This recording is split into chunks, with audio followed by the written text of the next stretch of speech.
What went through your mind when you found out you were going to be inducted into the Cherokee County Sports Hall of Fame? Man, I was really ecstatic, really ecstatic, happy that it happened. And one reason I was so happy is because I got a child. And everybody like, well, you should have been put in there a long time ago, yeah, X, Y, and Z. But, I think God does stuff for a reason. Mm-hmm. So my little son, he'll be able to see all this. He'll just be able to see it. And that's going to be the most cherishable thing is my son going to be able to see, hey, my daddy was a Hall of Famer. He going to be telling his little kids, hey, my daddy was in the Hall of Fame. So, just for him to be able to see it. I know a lot of people been put in here, but to see your kid, see you be put in the Hall of Fame, that's probably priceless. Very priceless. So that's what I'm very happy with. Good. Tell us about a couple of memorable games or events. Well, going into my senior year, Sandrock was the king of the hill, in Cherokee County, and everybody, you know, they went to the fourth round of the playoffs the year before that, and the whole week in the bluff, there was a lot of tension in the bluff that Sandrock we weren't going to beat them, and X, Y, Z, there was a lot of things said, and man, there was a lot of tension. It was like, wow. It's overwhelming at first, you know what I'm saying? So, but it's motivating just as well. So, we came out here that Friday night and we put it to them. So, that's very memorable. I would say, also the Glencoe game.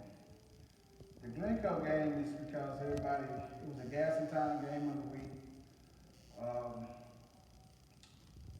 Everybody was talking, the Bluff is not going to win. Yeah, a lot bigger school A than lot us. bigger school, you know what I'm saying? We got 3, 4, 8 teams coming in here, and they was big. I'm talking about big. They was huge. They had like 97 players on their team. Put it away, the players couldn't fit on the sideline. There was so many players. And so on both sides of the fence, there was no standing room nowhere. But half of those people that showed up, they showed up to watch us lose. Man, we put it on that night. I said when we put it on, we were firing off at them, and so that's probably the memorable moments. Which coach or coaches influenced you?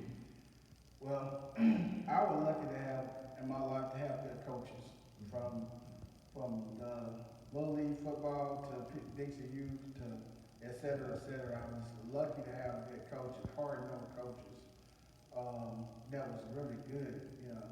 So they set the foundation. The coaches at the Little League, they set the foundation. Um, um, and I would say for us high school, I have to say Coach Smith was probably a genius also. He was just a genius, man.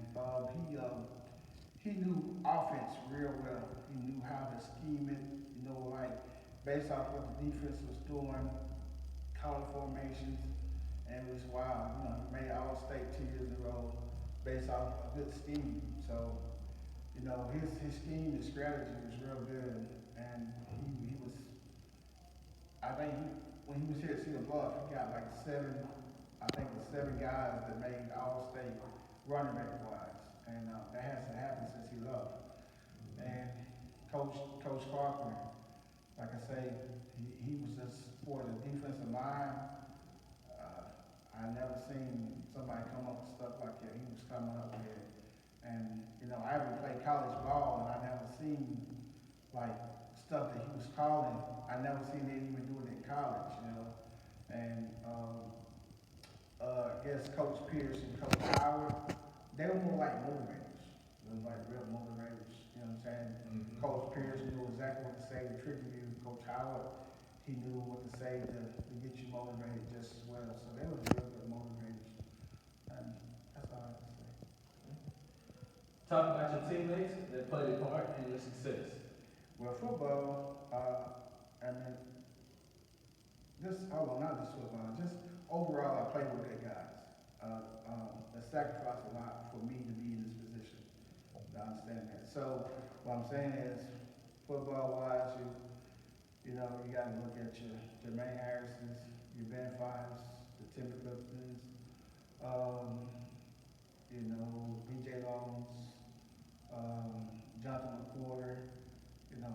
guys right there was just, the Devil Pistons, those guys right there really stood out to me, you know what I'm saying? So, um, you know, and for his basketball wise, you had Johnny Anderson, you had Chris Bergeson.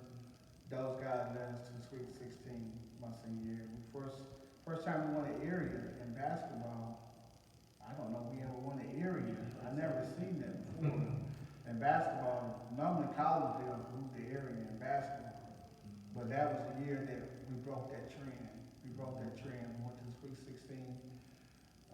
Baseball, just good guys all around in baseball. Track, Joseph Brown, good leader. Just good people all around. Is there anyone you would like to mention or thank? I'd like to thank my grandma, to be honest with you. She's still hard work, a lot of discipline into me. And then she raised 9 kids that was hers, and 3 more that wasn't even hers. So, just sitting there looking at that, you're like, wow. You know what I'm saying? That was real stuff. Grandma was real strong of a person. I just couldn't pay her no more. I'm indebted to her for the rest of my life. So she's not here anymore, but just so indebted to her. So I really appreciate all she has done. I'd like to thank some of the guys before me too. Like I say, Devin. I just like how he carried himself for his business, his rawness. Now when I say Devin, I say Devin Cooking, okay? So I like his rawness. There's 2 guys from Turkey County High. I like to thank those guys, and they don't know this, but I used to go watch Michael Perry and Michael Johnson practice all the time. I played Little League Raiders in center, and we use the same field they use. And I used to watch them guys practicing. Man, just how dominant they was. I was like, wow, these guys are very dominant, man. And I try to mimic some of my game by watching them too. So, and everybody said, "We're from Cedar Bluff. You should take some running back." Even that we didn't have good running backs, but we didn't have running backs like them. That's a different story. So I really thank those guys, and they don't really know that, but I really thank them for being a good role model for me. So, and I like to thank the older guys when I was coming up at Cedar Bluff. I like to thank those guys for being role models too. I was young, they always took me up on the wing and showed me the right way. So I like to thank them too. And in saying that, I'd like to thank, you. I looked up to you coming up. You kept me alive, kept us going. Still that dog in me. And same goes to you, man. We all see the Bluff, we love you, we appreciate you. And you helped put us on the map. So we really appreciate that. Appreciate you, man. Appreciate you.